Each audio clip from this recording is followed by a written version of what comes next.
So I put this on there kind of low and flat, but I don't need to do that. I can start narrower. And I'm going to throw a couple of these so you can watch some other videos. And I'll make sure that I do one where I start narrow as well. But it doesn't really matter. It's really just about getting the clay center to begin with first. And however you get there is good.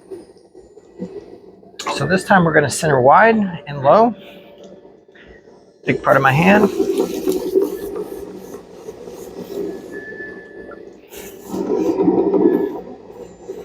And from this angle, you should really be able to see my elbow well and see how I use my body to push on my elbow. Can't tell you enough times how vital that is. Top hand doesn't do a whole lot except to bring it back down.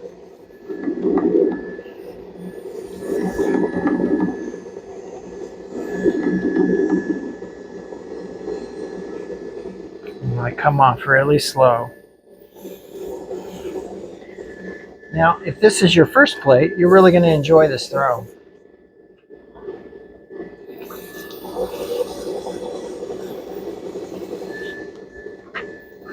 Add a little water, slow my wheel speed down.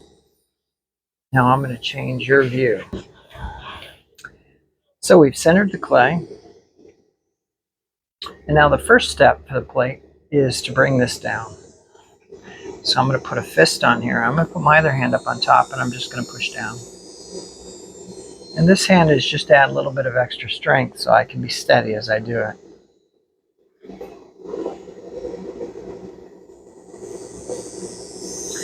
I push down in the middle and I push back towards the outside. And now because this is getting wider, you see how it's stretching out? I want to force this clay into the bat and not allow it to mushroom out.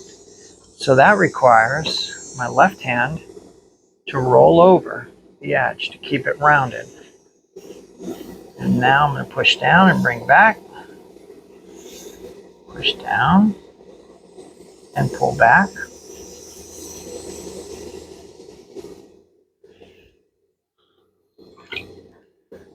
Clean off this muck once in a while. You can always hold a sponge in your hand if you're worried about moisture. That way you can squeeze the sponge a little bit whenever you get a little bit dry.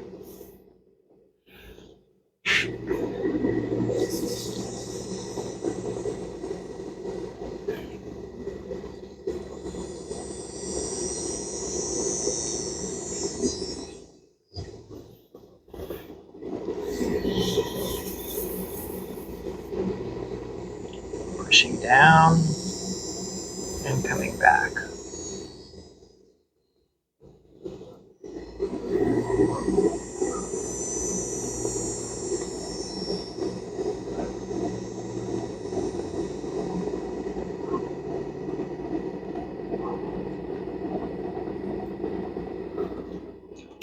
Now, if you don't like using a fist, you can certainly use a tool if you want for this. I like the sponge and the fist, but this works really well too.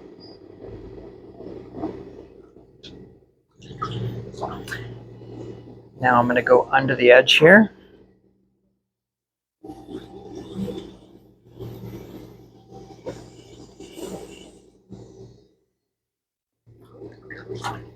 That brings this wall up a little bit. Now I'm going to do a knuckle pull. I'm going to slide my knuckle in right under here. Use my fingertips to pull it out across this knuckle. So it looks like this. Inside hand pushing out and climbing. Now I drive this under again. I'm going to actually take a little bit more clay away. Underneath. Add a little bit of water. Break that knuckle. Pull it over. And then I'm going to bring them up together here at the end. So I started by pulling it up, and then I brought them both up to get the top.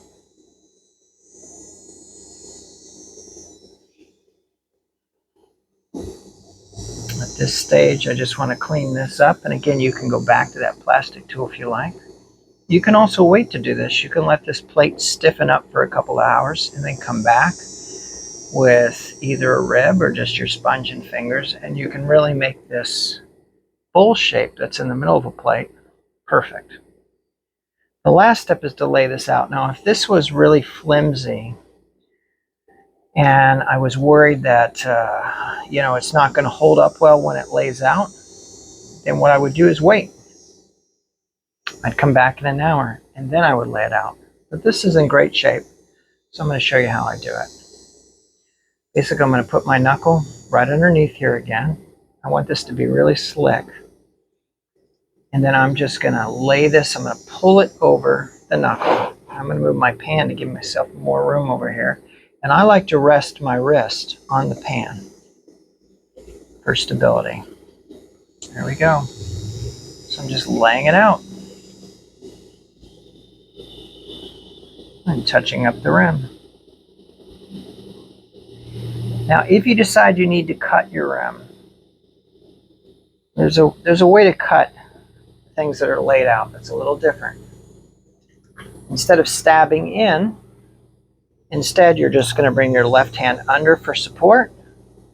You're going to use your needle straight down towards that finger. Now, my plate didn't need to be cut, but if yours does, that's the way to do it. Then you come back and clean up. And there she is.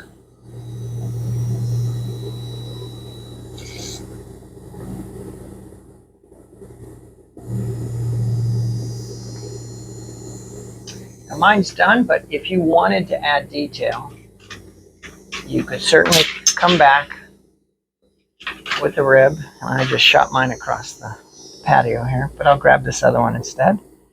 And you could just come back and add little details if you so desire. And I'm just using that 90-degree angle on this guy.